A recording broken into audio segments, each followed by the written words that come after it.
नमस्कार। प्रारब्ध पर आप सभी का स्वागत है। मैं अवनीश। आइए अपने अतिथि व्यालोक पाठक जी का भी स्वागत कर लेते हैं। व्यालोक जी, बहुत बहुत स्वागत है। नमस्कार प्रारब्ध के सभी दर्शकों श्रोताओं को नमस्ते। जय सिया राम जी। दर्शकों, इन दिनों हम कई ऐसे ये तीसरा या चौथा वीडियो है जिसमें हम दिन के या पिछले बीते 24-48 घंटे के दो ऐसी हैपनिंग्स को एक साथ एक प्लेटफॉर्म पर रखते हैं। हालांकि दोनों का संबंध कभी कई बार बन भी जाता है, कई संजोगों बन जाता है, लेकिन दो घटनाएं, दो हैपनिंग्स और उन दोनों पर एक चर्चा। तो इसी के तहत आज की दो घटनाएं हैं।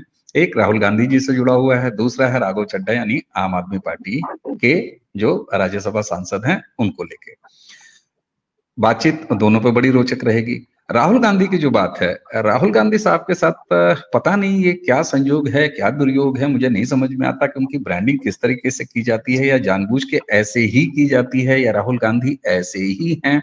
ये एक बड़ा तिलस्मी एक सवाल बनता जा रहा है। राहुल गांधी के सपोर्टर्स जिस तरीके से राहुल गांधी को प्रमोट करते हैं, उसी क्रम में सुप्रिया श्रीनेत बड़ी अद्भुत महिला है। मैं ज्यादा क्या कहूँ, व्यालोक जी से जब बात होगी तो उसके बारे में ज्यादा जाना जाएगा। वो बड़ी अद्भुत महिला है। उन्होंने एक ट्वीट किया और उस ट्वीट में उन्होंने राहुल गांधी के बारे में एक इंटरव्यू का जिक्र किया है कि जो उनका इंटरव्यू हो रहा है और प्रमोट कर रही है राहुल गांधी को। उसमें दो तीन चीजों के साथ है, एक रैपिड राउंड फायर की जल्दी जल्दी से पूछे जाने वाले सवाल। तो उसमें पहला है कि वर्कआउट और नेटफ्लिक्स एंड चिल। तो मैंने सामान्य लिया, मुझे लगा कि नेटफ्लिक्स और चिल यानी पिक्चर देखना और चिल करना, और दूसरा वर्कआउट करना। तो राहुल गांधी कहेंगे साहब हम तो वर्कआउट करेंगे, ये तो अच्छा जेस्चर जा रहा है। लेकिन कहीं से कोई संदर्भ मिला तो मैंने इसको नेटफ्लिक्स एंड चिल का मतलब चेक किया, और दर्शकों इसका मतलब बड़ा अश्लील है। इसका तो मतलब है कि जो है कैजुअल सेक्स करना और इस तरह की बातें करना, और इवन ग्रुप में लोगों को।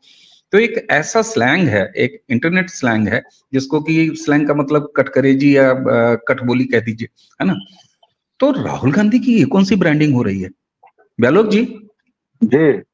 सुप्रिया श्रीनेत ने वो जो ट्वीट किया है, वो ट्वीट तो आपने भी देखा ही होगा। तो हम शुरुआती आंख बगाए, लेकिन उसके बाद जब उसका मतलब समझे तो कुछ ज्यादा आंख बगा गए। ये कौन सी ब्रांडिंग हो रही है भाई राहुल गांधी की? नहीं, देखिए, ये बिल्कुल सही ब्रांडिंग हो रही है और राहुल गांधी यही है, बिल्कुल ही यही है। उसकी बड़ी मेहनत से जो एक क्राफ्टेड इमेज बनाई गई है कि वह भोला है, मूर्ख है, पप्पू है, वह दरअसल वो आदमी है ही नहीं। वह जहर से भरा हुआ एक विषधर है जो इस देश को मात्र 25 अलग अलग आइडेंटिटीज वाले राष्ट्रों का समूह मानता है, एक संघ मानता है। वह इस देश को एक देश मानता ही नहीं, और यह उसने कई बार कहा है। वह विदेशों में जाता है तो इस देश के खिलाफ अनर्गल बयान करता है, कभी चीन के साथ डॉक्यूमेंट साइन करता है। जो जमीन उसके परनाना ने अपने पुश्तों की जागीर समझकर चाइना को लुटा दी, न जाने किस किस को दे दी, और कहा कि वह जमीन वो है जहां मेरे सर की तरफ बंजर है, जहां घास का एक तिनका भी नहीं उगता। और यह बहस जवाहरलाल नेहरू की और महावीर जी की आप चाहें तो संसद के आर्काइव्स में देख सकते हैं। तो जिसका परनाना ये था, वो कल राहुल गांधी तक आते आते क्या, जहां तक ये नेटफ्लिक्स वाले मामले की बात है, तो कैजुअल सेक्स होता है उसका मतलब, आप गूगल करेंगे तो पता चलेगा। तो भाई यत्र तत्र सर्वत्र कहीं भी मुंह मारने की आजादी है इस देश में। और चूंकि राहुल की शादी भी नहीं हुई है अभी तक, कम से कम घोषित तो नहीं है और जनता को नहीं पता है। कहीं उसने कर रखी हो, कहीं रखा हो अपने पिता की तरह विदेश में कहीं, तो अलग मुद्दा है। फिर वो थाईलैंड जाता आता रहता है जब तक, और थाईलैंड एक विशेष चीज के लिए कुख्यात भी है। तो इससे बहुत घबराने की जरूरत नहीं है। फिर उस ट्वीट को करने वाली कौन है वो भी देखिए आप, जिसका केवल नाम ही सुप्रिया है।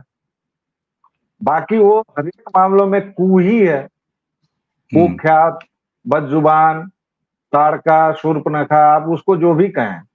क्योंकि उस जैसी महिला को अगर कोई पार्टी, कोई राजनीतिक दल अपना प्रवक्ता बनाता है, हम प्रवक्ता के तौर पर किसे भेजते हैं? जो आपकी पार्टी के बेहतरीन पक्ष को सामने रख सकते, लेकिन कांग्रेस की हालत देखिए कि उसके प्रवक्ता सुप्रिया श्रीनेत है। यह एक अलग मुद्दा है, तो उस पर अभी क्या बात करनी। ये जो ब्रांडिंग की आप बात कर रहे हैं ना, शेक्सपियर दरअसल विदेशी था, तो उसने लिख मारा कि what's there in a name, even if you call rose by any other name it will smell as good. तो सबसे पहले भैया शेक्सपियर, तुम जहां भी हो तुम्हारी आत्मा को शांति मिले। हालांकि तुमको तो रेस्ट इन पीस कहा जाता है, तो अभी तुम कब्र में ही होगे। बहरहाल विदेशी गुलाब में भी सुगंध नहीं होती है, आप अगर गौर करेंगे तो विदेशी किसी फूल में सुगंध नहीं होती है। वो हमारे यहाँ की ही मिट्टी है जो फूलों में सुगंध पैदा करती है। होंगे फूल होंगे विदेश में जिनमें सुगंध होगी, लेकिन अधिकतर विदेशी गुलाब जो होते हैं वो बड़े होते हैं, आकर्षक होते हैं, चमकीले होते हैं, लेकिन उनमें सुगंध नहीं होती है। और दूसरे वो विदेश में था, नामों का कैसे नहीं पड़ेगा भाई। देखिए बिहार के एक गांव से मेरे पास खबर है कि पप्पू नाम वाले लोग सीरियसली सोच रहे हैं कि वह कोर्ट में मुकदमा करेंगे मीडिया हाउसेज पर कि उनके नाम की तुलना राहुल गांधी के साथ करके उनको बदनाम किया गया है। तो इस पर कोर्ट रोक लगाए, अविलंब रोक लगाए कि राहुल गांधी को पप्पू न कहा जाए, क्योंकि पप्पू नाम वाले बहुत अच्छे लोग होते हैं, बहुत शानदार लोग होते हैं, और पप्पू का मतलब मूर्ख या विषधर नहीं होता है। तो राहुल नाम में ही कुछ ऐसा है कि कुछ दिनों के बाद माँ बाप अपने बेटों का नाम राहुल नहीं रखेंगे। एक राहुल गांधी पर हम चर्चा कर रहे हैं, दूसरा राहुल चड्डा है या राघव चड्डा है, उसका भी नाम राहुल चड्डा ही कर दीजिए तो भी कोई फर्क नहीं पड़ेगा। मतलब आप देखिए प्रधानमंत्री नरेंद्र मोदी हैं, ठीक, उनके कैंपेन की शुरुआत हुई चाय पर चर्चा से। जब उन्होंने प्रधानमंत्री बनने के लिए पहली बार उनका नाम प्रस्तावित किया उनकी पार्टी ने, और उनकी पार्टी ने एक कैंपेन चलाया या जो भी चलाया। अब अगर मैं और आप जाके चाय पर चर्चा शुरू कर दें और कहने लगे कि चलो भैया हम भी इसी से प्रधानमंत्री बन जाएंगे, तो ऐसा थोड़े होता है। अरे भाई सियार जो है, लोमड़ जो है, वह शेर की खाल कहीं से पहन ले तो शेर तो हो नहीं जाएगा।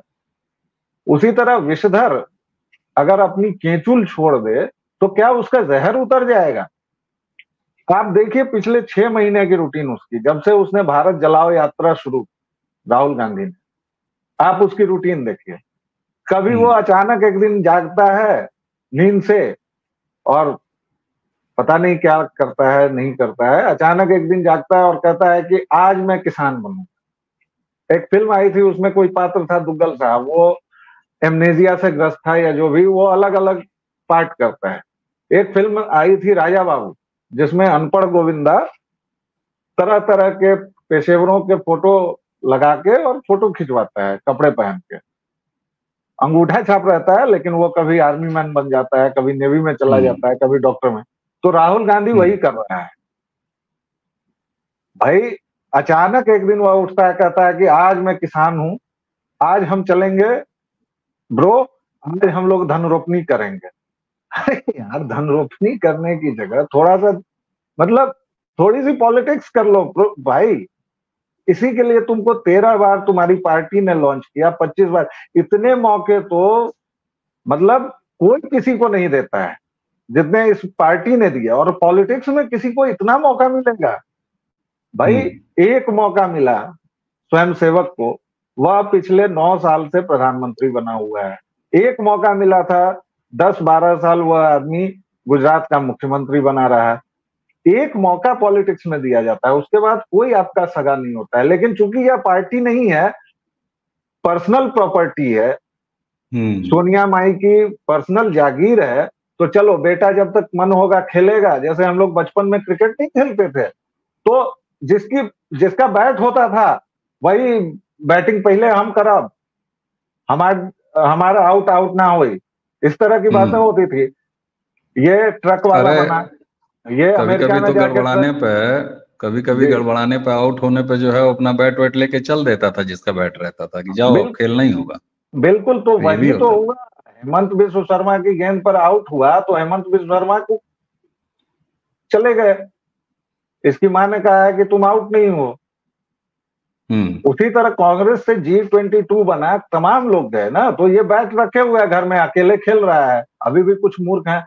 हमारे जो प्रधानमंत्री ने कहा है कि अर्बन नक्सल्स के हाथ में कांग्रेस बंधक पड़ी हुई है, और राहुल गांधी को तो खैर उन्होंने जंग लगा लोहा करार दिया है।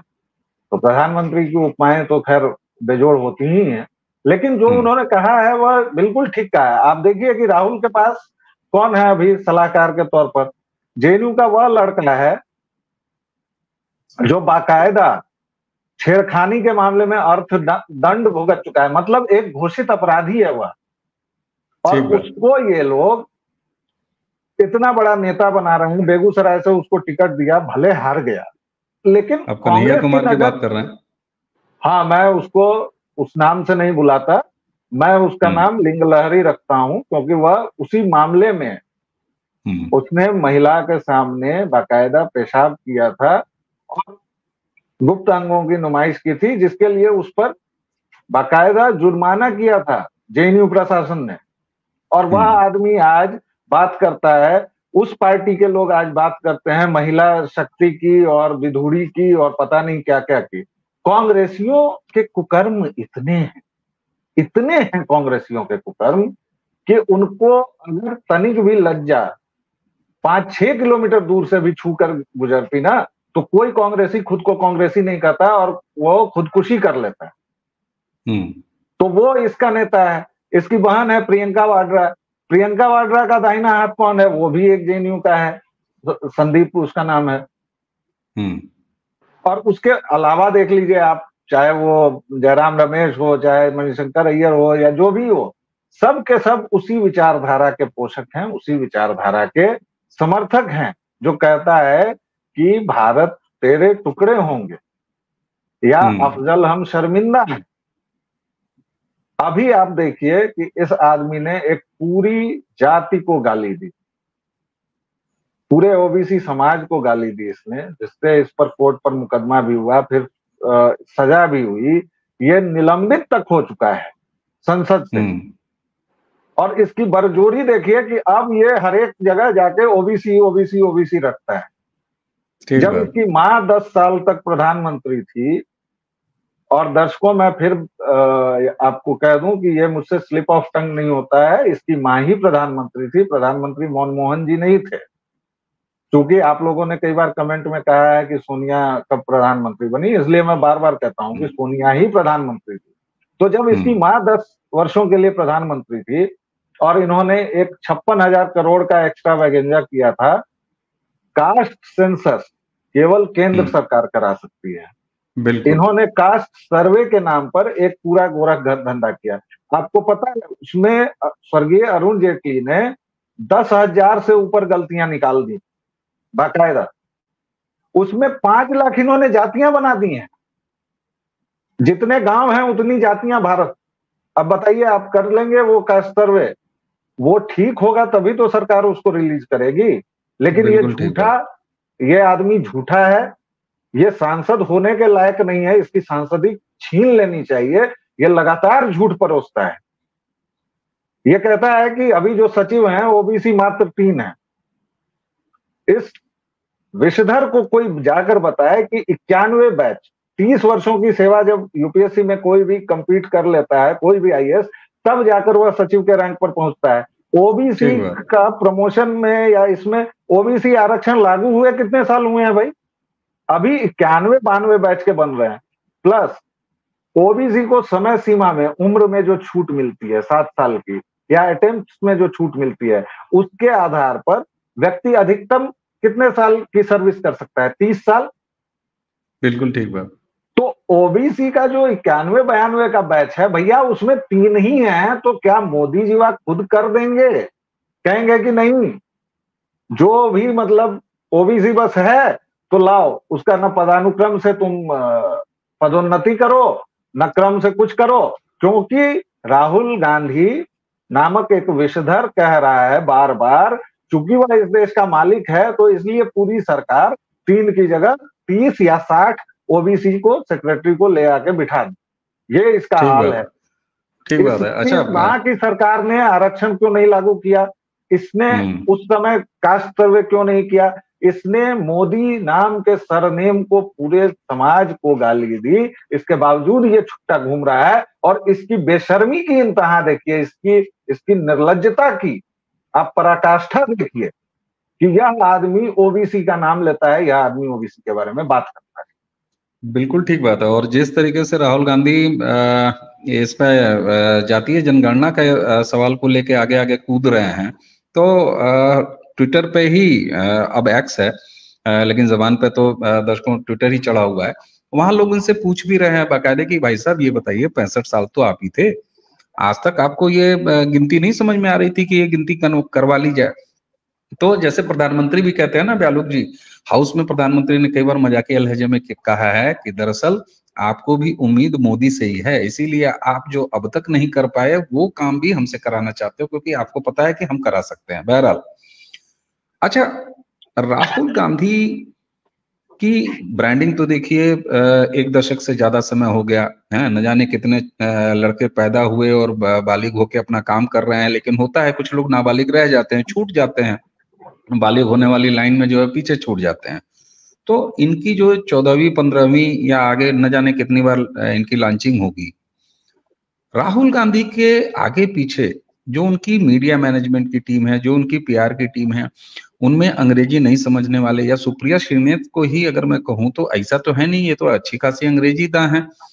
तो क्या इनको ये इस इंटरनेट स्लैंग का इस्तेमाल करते वक्त ये समझ में नहीं आया कि हम क्या कर रहे हैं, या नहीं नहीं, राहुल गांधी को इनको वाकई इस तरीके से प्रोजेक्ट किया जा रहा है? नहीं नहीं, देखिए समस्या ये है कि अनपढ़ कुपढ़ और अधपढ़ हम्म। लोगों की भरमार है जो इस विषधर के आसपास। हम्म। जैसे करण जौहर है, फिल्में बनाता है, वह अगर क्रांतिकारी होता है अपनी फिल्म में, तो उसकी फिल्म में क्रांति का मतलब ये है कि मर्द को आप विज्ञापन में दिखा दो लड्डू बनाते हुए तो नारीवाद आ गया। आज हम्म। का जो दौर है वह इसी तरह की मिस्टेकन मॉडर्निटी और मिस्टेकन आइडेंटिटीज का है। जैसे आज का नारीवाद ये है कि आप पुरुषों को गाली दो तो वो नारीवादी हो जाएंगे। हम्म। ठीक है, आज की प्रगतिशीलता क्या है कि आप एक वर्ग विशेष को टारगेट करो, खासतौर से उस वर्ग को जिसने हिंदू धर्म को, सनातन धर्म को शताब्दियों से दिशा दी है, और कहीं की ईंट कहीं का रोड़ा जोड़ के उसको सिद्ध कर दो कि ब्राह्मण ही इसके लिए जिम्मेदार है, और आप एक नया शब्द गढ़ लो ब्राह्मणवाद। हम्म। तो रूट कॉज से इनको कोई मतलब नहीं है, तृणमूल स्तर की जो समस्याएं हैं उससे भी मतलब नहीं है। तो हम्म। अधपके बयान हैं, अधपकी रेमेडीज हैं और अधपके उपाय हैं। जैसे राहुल के आसपास लोगों ने देखा कि भाई प्रधानमंत्री मोदी ने चाय से चर्चा शुरू की, फिर वो जब मुख्यमंत्री थे या प्रधानमंत्री थे तो वो कहीं भी घुस जाते हैं, भीड़ में बच्चों से बात करने लगते हैं, कहीं कुछ करने लगते हैं, कई बार वो प्रोटोकॉल तोड़ते हैं। उनकी एनएसजी टीम बहुत परेशान रहती है इससे, क्योंकि उन पर सुरक्षा का बहुत थ्रेट है, और वो कई बार, मतलब अगणित बार वो और प्रोटोकॉल तोड़ देते हैं। हाँ, तोड़ देते हैं, बिल्कुल। अब उसकी नकल में आप देखते जाइए कि ये क्या क्या बना। ये अमेरिका गया तो ट्रक में घुस गया। उसके हम्म। बाद नितिन गडकरी का कोई भी प्लान वर्षों से चल रहा है। जब भारत सरकार ने घोषणा की कि अब यहाँ के ट्रक्स में भी बाकायदा ये जरूरी होगा कि भाई अब एक सभ्य समाज में जो होना चाहिए कि एसी रहे, कूलर रहे, वगैरह वगैरह, तब इसके हम्म। मंडली के जो लोग हैं, चोर मंडली के लोग कहने लगे कि गडकरी जी डर गए और गडकरी जी ने हमसे आइडिया ले लिया। उसके हम्म। बाद ये किसान बना एक दिन। अभी हाल में ये कुली बना था, और कुली बना हम्म। तो ये 4 पहिए जिस गाड़ी में लगे हुए हैं, ट्रॉली में, और जो देखने से दिख रहा है वीडियो में कि वो ट्रॉली खाली है, पहिए भी लगे हुए हैं, और ठीक उस है। पहिए को इसने उठवा दिया। तो नकल के हम्म। लिए अकल चाहिए भाई साहब। और अच्छा, ये राहुल गांधी के समर्थकों में हम्म। अपढ़, कुपढ़ और बेपढ़ अर्बन नक्सल्स भरे पड़े हैं, तो वो क्या करें? ठीक है। अच्छा ये बताइए, आपने अभी कहा कि अकल में नकल, तो आपने तमाम चीजें तो गिना दिया कि प्रधानमंत्री को मोदी जी की नकल ये करते रहते हैं, कभी किसान बन जाते हैं, कभी जो है महान बन जाते हैं। खैर महान तो है ही है, लेकिन एक चीज जो अभी ये नेटफ्लिक्स और चिलिंग जो है, इसमें किसकी नकल कर रहे हैं ये तो मैंने बताया ना कि अब ये हो सकता है कि थाईलैंड का असर हो। कई बार आदमी हैंगओवर में रहता है तो कुछ का कुछ कर जाता है। जैसे मतलब जो हमारे दोस्त लोग सेवन करते होंगे उनको पता होगा कि आदमी जब हैंगओवर में रहता है तो अगले दिन वो लगभग आधी दुनिया में रहता है। आधा स्वप्न जगत में रहता है, आधा यथार्थ में रहता है। तो हो सकता है थाईलैंड वाला हैंगओवर हो, या कुछ नया मतलब इन्होंने टेस्ट किया हो, या जो भी। मतलब मैं, चूंकि आधिकारिक कुछ नहीं है तो मैं आधिकारिक टिप्पणी नहीं करूंगा, लेकिन मैं उस पूरे क्रम को आपको बताना चाहता हूं बिल्कुल ठीक बात। कि आप देख लीजिए, इसको नमूना बना के रख दिया है इसके सलाहकारों ने, और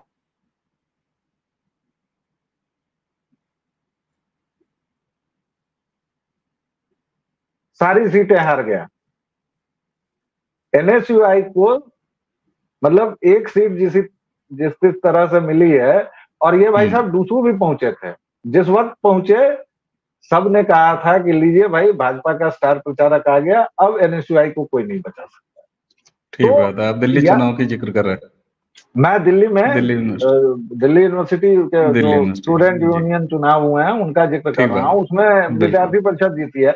अब जी। वही सवाल है कि आप मैकेनिक बन जाइए, आप लौट जाइए, आप चाय पीने लगिए, आप हो सकता है ये मन की बात की जगह तन की बात शुरू कर दे बहुत अपना। अच्छी बात, मन की। क्योंकि क्योंकि आजकल इसके डोले शोले भी, आजकल इसने, बिल्कुल। राहुल ने वो टी शर्ट पहननी शुरू की है ना, छोटी छोटी। छोटी, उससे कुछ बिल्कुल अपने मसल्स दिखाता है या कोई। तो हो सकता है कि प्रधानमंत्री के मन की बात का जवाब हम लोग देंगे तन की बात करके।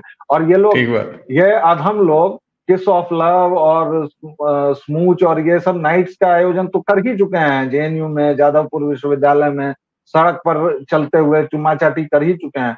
तो हो सकता है कि कांग्रेस एक नई विधा लाए तन की बात करके। कुछ भी हो बिल्कुल, सकता है। ये बिल्कुल आपने सही बात की। और तन की बात तो वो जाहिर हो रहा है जिस तरीके से कर सकते हैं सुप्रिया सिंह ने, जिस तरीके से मतलब नेटफ्लिक्स और चिल, ऐसा माना ही नहीं जा सकता कि सुप्रिया को इस स्लैंग के बारे में पता ना हो। है इस इंटरनेट पे जो बहुधा इस्तेमाल होता है उसके बारे में उनको पता ना हो। बहरहाल, अब जरा तन की बात से, तन और मन की बात से एक शादी के पंडाल में आपको ले चलता हूँ। राघव चड्ढा और परिणीति चोपड़ा, इन दोनों की शादी हुई। बहरहाल देखिए, शादी किसी का भी पर्सनल मैटर है, शादी है, उन दोनों को बहुत बहुत बधाई।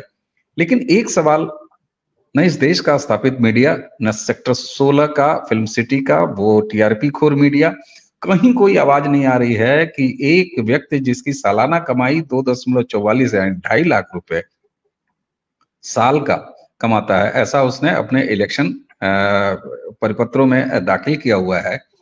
और इतने करोड़, कम से कम कोई तो 7 करोड़ 8 करोड़ की बात हो रही है, कहीं 10 करोड़ की बात हो रही है। इतनी भव्य शादी। और मजे की बात यह है कि जिस इंडिया अलायंस का हिस्सा है आम आदमी पार्टी, उसी के एक विधायक और स्वनामधन्य कांग्रेस के नेता, बड़े बड़े वाले नेता दिग्विजय सिंह के भाई, उन्होंने, वो विधायक भी हैं, लक्ष्मण सिंह, उन्होंने भी बड़ा तगड़ा आरोप लगाया कि भैया इतने पैसे कहां से आ रहे इनके पास, राघव चड्ढा के पास। तो करोड़ों के शीश महल वाले साहब के ये जो छोटे चड्ढा साहब हैं, तो साहब इनकी शादी में इतना महंगा बैंड बाजा, इस पर कोई सवाल नहीं उठा रहा है।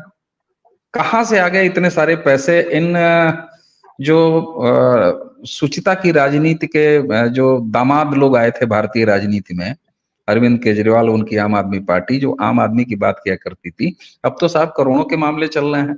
शराब तो खैर अरबों की चली ही चली, अब करोड़ों के शादियां चल रही हैं। ये क्या है बहलोत जी? ये ठीक वही है जो कांग्रेस अभी चाह रही है।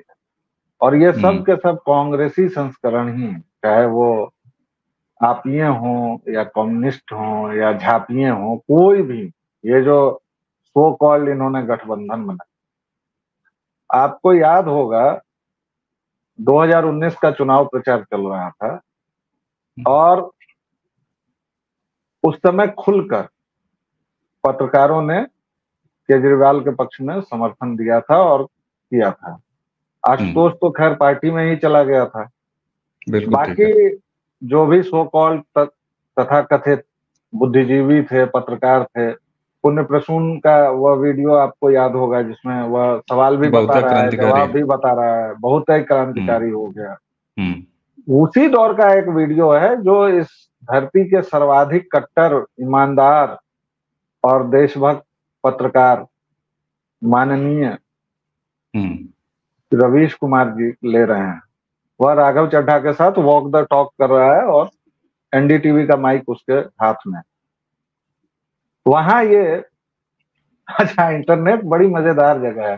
राघव चड्ढा को लोगों ने नाम दिया है मीठा चड्ढा, जैसे सिसोदिया को बुलाते हैं हैंडसम सिसोदिया, तो मुझे वो नाम भी अच्छा लगा। लेकिन खैर राघव चड्ढा का जो भी मामला है, बात यह है कि उसमें राघव चड्ढा दांत चियारते हुए कह रहा है कि देखिए रवीश जी, अभी मैंने जो हलफनामा दिया है उसके मुताबिक, और उस समय के एक बड़े अंग्रेजी अखबार टाइम्स ऑफ इंडिया ने फुल पेज कवर स्टोरी की थी इसके ऊपर कि दिल्ली में सबसे अमीर उम्मीदवार गौतम गंभीर हैं और सबसे गरीब उम्मीदवार राघव चड्ढा हैं, और इस बात को वह बहुत फ्लॉन्ट कर रहा है। अव्वल तो इसी बात पर उसको 2-4 हाथ लग जाने चाहिए कि गौतम गंभीर एक क्रिकेट खिलाड़ी है, सेलिब्रिटी है, उसको क्रिकेट से जितना उसने कमाया, और वह दिल्ली का हो सकता है पुराना रईस भी हो, मुझे इस बारे में पता नहीं है, लेकिन शायद पुरानी पुश्तैनी जायदाद वगैरह जैसा भी हो, ठीक। और बाकायदे वो एक क्रिकेट सेलिब्रिटी है और क्रिकेट में पैसा है, एवरीबॉडी नोज दैट। वह उसका टैक्स भर रहा है, ऐसा नहीं है कि उसने टैक्स चोरी किया। उस समय इसने 2.5 लाख जो दिए थे वह भी झूठ है, क्योंकि जहां तक मैं जानता हूं, हो सकता है मेरी याददाश्त कमजोर हो, कि ये शायद सीए वीए बन के आया था। तो कोई सीए मतलब महीने में अगर 25,000 रुपए कमा रहा है, 20,000 तो भी साल के तो साल के 2,44,000 होंगे। लेकिन कोई सीए अगर महीने में 20,000 कमा रहा है तो इसका दो ही मतलब है, या तो वो सीए नहीं है या वो भयंकर झूठ बोल रहा है। क्योंकि मेरे आसपास सीए लोग हैं जो लोग अपने एक एक सिग्नेचर के लिए, सीए के बारे में तो हमारे समाज में कहावत है कि वह एक कमरे में बंद हो जाएगा तो भी 2 लाख कमा लेगा, क्योंकि उसके सिग्नेचर की कीमत है। एक सिग्नेचर का वो 10,000 20,000 लेते हैं। तो ये चड्ढा तो वो है। दूसरी बात, जहां तक आपने कही कि पर्सनल मामला है, तो पर्सनल तब नहीं रहता है जब इसी की पत्नी परिणीति चोपड़ा, जब तक पेपराजी उसका पीछा करते हैं तब तक तो तुमको बहुत मजा आता है, उसके बाद तुम ये भी कहने लगते हो हमारे पर्सनल मोमेंट्स को ये भी ना करो। मतलब ये सो कॉल्ड जो बम्बैया नचनिया गवैया हैं, ये लोग चाहते क्या है? इन सबसे अच्छा तो वह शाहरुख खान है ना, जो खुलेआम कहता है कि मुझे अच्छा लगता है जब मुझे भीड़ घेरती है, मुझे सुपरस्टार चाहते हैं और मैंने इसी के लिए काम किया है। भाई लजाते भी हो, छिपाते भी हो, चिलमन में भी हो, चिलमन में भी नहीं हो, मतलब क्या रहे हो भैया, हटा दो इसको चिलमन को। और जहां तक करोड़ों की शादी का, कुछ लोग ये भी डिफेंस दे सकते हैं कि परिणीति की कमाई से, तो भैया परिणीति का नाम भी इंटरनेट वालों ने रख दिया है फ्लॉप चोपड़ा। ठीक है। तो और इंटरनेट पर जो भी रखा जाता है वह कुल मिलाकर जन भावना का प्रकटीकरण ही होता है, अनलेस एंड अनटिल आप उसे ये मॉर्फ न करें या पैसा देके खरीद न लें या जो भी न करें। तो अंतिम बात यही है कि राघव चड्ढा से सबको पूछना चाहिए, और बेसिकली इन लोगों को तो शर्म हया है नहीं, शादी भी करेंगे उसके बाद ये उसमें करोड़ों खर्च भी करेंगे और कहेंगे कि भाई हम तो आम आदमी हैं जी। लेकिन जनता को ये याद रखना चाहिए, जनता को जरूर जो उंगली है ना उसका सही इस्तेमाल करना चाहिए, सही जगह पर उंगली करनी चाहिए।